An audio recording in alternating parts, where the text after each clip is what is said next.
All right. Hello, everyone. Andrea Smith. I am with the corporate sustainability team at UPS, and it's a pleasure to be with you today.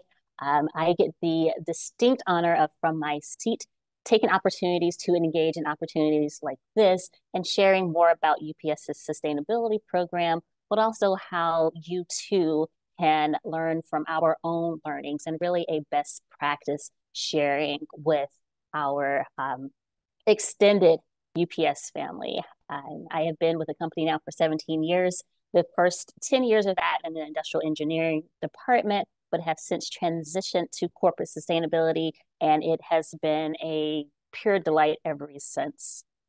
With that, I'll jump right into the program, and it's essential in understanding UPS's approach to sustainability to understand who we are as an organization and how large we are. Understanding the scope helps to put the sustainability into perspective. So if you see here, then we have in 2023, 5.7 billion with the B packages delivered across 200 countries and territories. We operate a significant size fleet, looking at over 135,000 vehicles in our ground fleet, 18,300 of those being of an alternative fuel or advanced technology variety.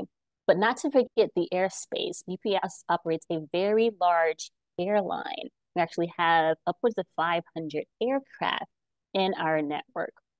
On the facility side, we operate 2,500 facilities. That's over 136 million square feet of facility space across the globe. And then if we look at the financial size of UPS, 91 billion in annual revenue. And then we have over 180,000 network entry points or points at which you, the customer, can connect with UPS. So it's really important to see that across the scale of UPS, there's sustainability opportunities because as scale grows, sustainability opportunities tend to grow. But that doesn't mean that smaller scale organizations cannot come along on their journey with us as we go along this decarbonization journey. There truly is an opportunity for those of all sizes to participate in this journey. And if you look specifically at UPS's sustainability goals, our primary goal is to be carbon neutral by 2050. And along that path towards 2050, we've set short-term and medium-term targets. Those short-term targets are really focused on our ground fleet and a move towards 50% alternative fuel in our ground fleet. That means fuel that's moving away from a conventional gasoline or diesel variety. And then we look to our facilities, empowering our facilities with 25% renewable electricity. A little further out, for 2035, we have our sustainable aviation fuel goal of 30%. I spoke to the size of UPS's airline. UPS has a significant decarbonization opportunity ahead of us in reducing the emissions of the airline. It's really kind of that 2035 space where we see that opportunity to hit a 30% target.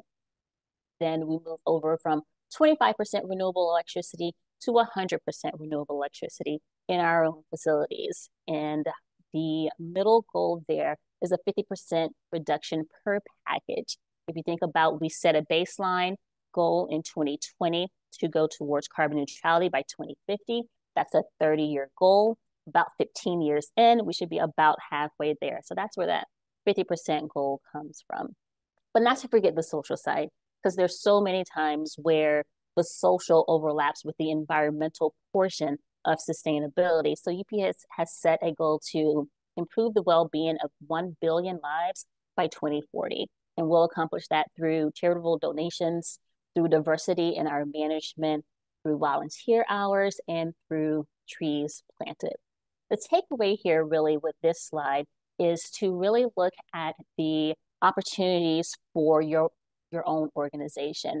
UPS has done that through a materiality assessment where we look at what's material to not only our business outcome, but to a variety of our stakeholders. So whether that be our employees, our customers, our suppliers, our shareholders, what's important to those groups, as well as to the business outcome. And then that's where you decide to focus your sustainability efforts on those areas that are truly material to your sustainability progress.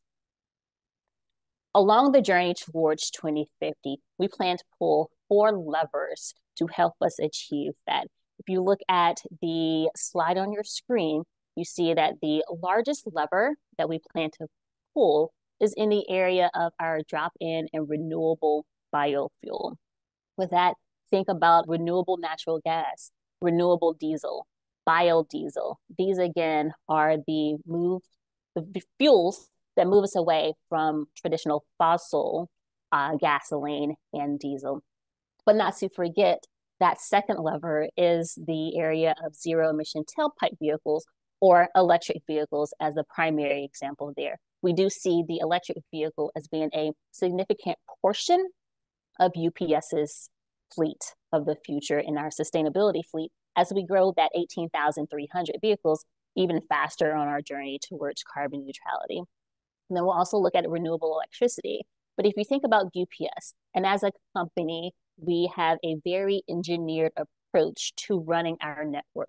So we will continue to operate in ways that are efficient and innovative. If you think about the technology opportunities that lie before us in the innovation space and the opportunity to reduce carbon emissions through enhanced routing opportunities, which UPS has our own routing system through efficiencies gained in the network by reducing electrical load in buildings. So I think there's an opportunity to pull some of these levers for organizations across industries, especially if you look at opportunities for efficiency and innovation. With those levers that we plan to pull, we have a lot of solutions that are in place today. So as you look towards your own sustainability journey, what opportunities do you have to make impact today along your path towards 2030, 2040, 2050? Here you see UPS's 18,300 vehicles. You see a significant investment in our alternative fuels, going to 28.8% last year on our journey towards 40%. We've driven over 4 billion miles in this alternative fuel and advanced technology fleet since the year 2000. If we look towards the larger vehicle size space in our Class 8 semi-trucks or that tractor trailer space, we're testing out vehicles of the electric variety there in Southern California. So a great opportunity to test that operating conditions for a Class 8 vehicle. But globally, our fleet includes over 1,000 or nearly 1,000 electric and plug-in hybrid vehicles. And then we, again, keeping our eye on the facilities. And for those in the sustainability space, our Scope 2 emissions, 10.9% of our electricity was from a renewable source on that path towards 25% by 2025. And then I spoke to the efficiency and innovation lever that we're pulling. Our award-winning Orion, or on-road integrated optimization and navigation platform, cuts on average 10 to 14 miles per day per driver across the network. So if again, you think about the scale of UPS, that's a significant number of drivers cutting a significant number of miles each and every day. So how do we communicate all of this out to our various stakeholders?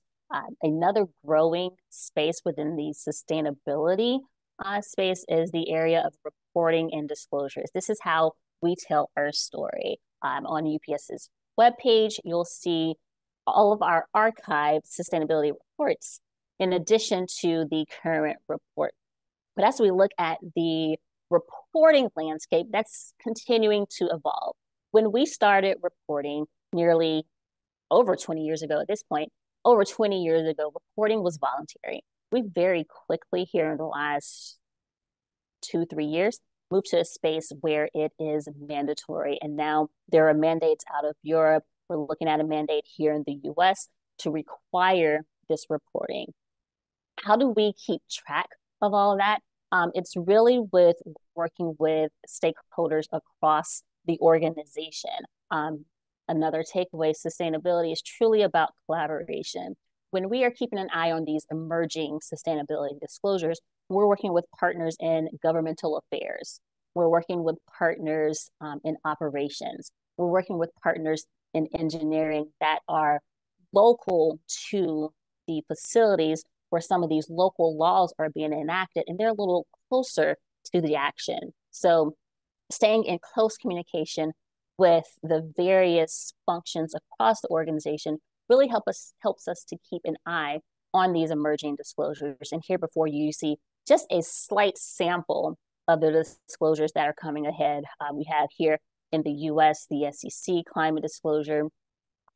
In Asia, there are a lot of things coming out of China with China carbon reporting, the CSRD, which is very big there in the EU, and the CSDDD, the due diligence directive there in the EU as well. So we think about sustainability and the journey towards decarbonization and sharing that journey with others. There are a few takeaways. It's about collaboration and truly working with not just partners internal to your organization, but external as well. And then looking to map out that path towards decarbonization on the topics that are truly material for you. You think about UPS, that's our greenhouse gas emissions from transportation. So our goals are really focused on those areas where we can truly make an impact. It's been a pleasure being with you this afternoon, and I appreciate the time. Thank you so much.